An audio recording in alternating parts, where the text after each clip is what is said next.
Hozirgi terma jamoamiz Portugaliyani yutib qo'yishi hech gap emas.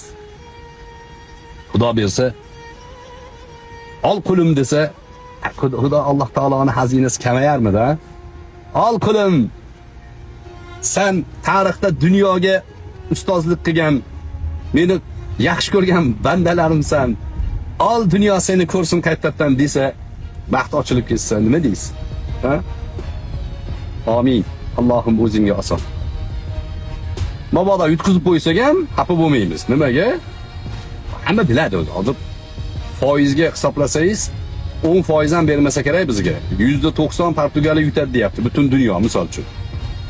Lekin o'sha 10% ga g'alaba berish Allohning haqqi. Hazrat Umar zo'r gaplari bor.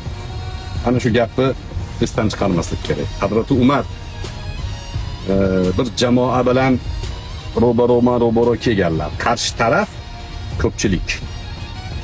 Musulmonlar ozchilik.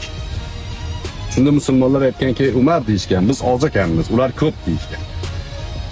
Hazrat Umar aytganlarki, jangda askarlarni ko'p kami hal qilmaydi. Birinchi o'rinda emas u. Jangda agar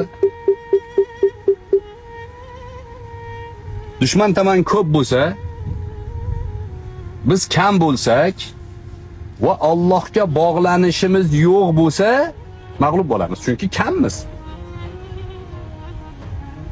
Lekin dushman tomon ko'p bo'lsa, Allohga bog'lanishimiz, Allohdan iltijo qilishimiz bizda ko'p bo'lsa, Alloh biz bilan bo'ladi. Alloh qaysi jamoa bilan bo'lsa, o'sha jamoa yutadi degan.